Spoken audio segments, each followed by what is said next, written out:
வணக்கம் டாக்டர் எஜாவட்டிக்கு வரவேற்கின்றேன். தொண்டை கம்மல் மற்றும் தொடர்ச்சியாக சைனசைட்டிஸ் இருப்பவர்களுக்கு வரக்கூடிய காது இரைச்சல். நிறைய பேர் காது ஜவ்வு ஓட்டை ஆகிறதே இந்த தொடர்ச்சியான அலர்ஜிக் ரைனைட்டிஸ் இல்லை சைனசைட்டிஸில் ஓட்டை ஆகுது. இந்த மாதிரி கபம் சம்மந்தமாக மழை காலத்தில் மட்டும் கிடையாது, இந்த மாதிரி வெயில் காலத்துலேயும் நிறைய பேருக்கு அடிக்கடி இந்த கிளைமேட்டிக் சேஞ்சஸ்னால அலர்ஜி ஆகிறது, சளி பிடிக்கிறத பார்ப்போம். அவர்களுக்கு ஒரு சூப்பரான ரெமெடி, ஒரு 3 பொருட்கள் தான். பெரும்பாலான நபர்கள் இதை பயன்படுத்துறது கிடையாது. இந்த கீரையை வீட்டில் வளர்க்கக்கூடிய ஒரு வளர்ப்பு செடியாகவே, வளர்ப்பு மூலிகை செடியாகவே நீங்கள் வளர்த்தி இதை நீங்கள் பயன்படுத்திட்டு வரலாம். Very simple. 3 பொருள். நம்பர் 1 தூதுவளை.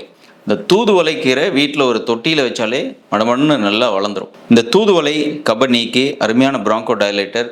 அது மட்டும் இல்லாமல் இதில் நிறைய மினரல்ஸ் இருக்குது. இது வெறும் கபத்துக்காக மட்டும் இல்லாமல் ஜென்ரல் ஹெல்த்துக்காகவும் உடல் வலிமைக்காகவும் பயன்படுத்தலாம். நிறைய ஷார்ட்னஸ் ஆஃப் பிரெத் நிறைய பேர் இருக்கும், அப்படியே அரைமூச்சு வாங்கிட்டு இருப்பாங்க, முழு மூச்சு அவங்களுக்கு வாங்க முடியும். எந்த மாதிரி ஷார்ட்னஸ் ஆஃப் பிரெத் இருக்கிறவங்க, ப்ரீத்திங் ஸ்மோக்கிங் ஹேபிட் இருக்கிறவங்க, அலர்ஜினால் எனக்கு நைட்டு படுக்க போகும்போதெல்லாம் மூச்சு இழப்பவங்க, அது இன்னும் யூஸ் பண்ணிட்டு இந்த மாதிரி இருக்கிறவர்கள் எல்லாருமே இந்த பொடி யூஸ் பண்ணலாம். தூதுவளை பொடி எடுத்து உலர்த்தி, நிழலில் உலர்த்தி 1/2 கிலோ அளவிற்கு சேகரித்து வச்சுக்கோங்க. அது கூட 50 கிராம் சீரகம், 10 கிராம் மிளகு, இது 3ஐயும் தனித்தனியாக ட்ரையாக அப்படியே ரோஸ்ட் பண்ணிட்டு வறுத்துட்டு 3ஐயும் ஒன்றாக சேர்த்து அரைத்து பொடியாக ஒரு கண்ணாடி பாட்டிலில் வச்சுக்கோங்க. ஒரு அற்புதமான சுவாச தேற்றி பொடி இந்த தூதுவளை பொடி. இதை காலையில் 1/2 டீஸ்பூன், இரவு 1/2 டீஸ்பூன் ஹாட் வாட்டரில் போட்டு, ஹாட் வாட்டர்லேயோ ப்ளைன் வாட்டர்லேயோ ஏதாவது ஒரு ஃபார்மில் உள்ளே எடுத்தாலே போதும். தேனில் கலந்து எடுத்துக்கலாம், ஹாட் வாட்டரில் கலந்து எடுத்துக்கலாம், டீ மாதிரி போட்டு குடிக்கலாம்.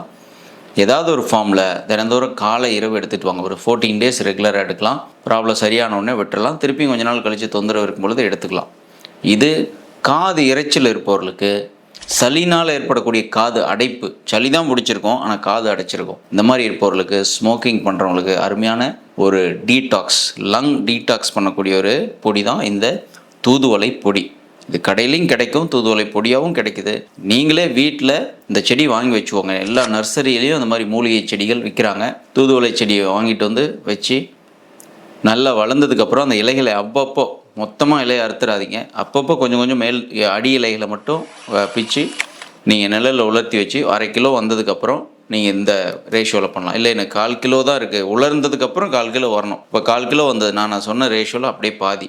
சீரகம் 50 கிராமுக்கு பதிலாக 25 கிராம், மிளகு 10 கிராம் பதிலாக 5 கிராம், அந்த மாதிரி குறைவாக பயன்படுத்திட்டு வரணும். என்ன உங்களுக்கு இலை கிடைக்குதோ, தூதுவளை இலை எவ்வளோ குவான்டிட்டி இருக்கோ அதுக்கு தகுந்த மாதிரி சீரகத்தையும் மிளகு கம்மியாக போட்டு தூதுவளை பொடி வீட்டிலே நீங்களே தயார் பண்ணி பயன்படுத்திட்டு வாங்க. இதுலேயே தூதுவளை வச்சு தூதுவளை சாத பொடி, சாப்பாட்டில் போட்டு பிணிந்து சாப்பிடக்கூடிய சாத பொடி செய்யலாம். அது கம்ப்ளீட் ப்ரிப்பரேஷன் அடுத்த வீடியோவில் சொல்கிறேன். அது உடல் எடை குறைப்புக்கும் பயன்படக்கூடிய அளவிற்கு அந்த தூதுவளை சாத பொடி இருக்கும். இன்னொரு வீடியோவில் சந்திக்கலாம். இதை பயன்படுத்துங்க. உங்களுடைய பலனை கமெண்டில் சொல்லுங்கள். நன்றி, வணக்கம்.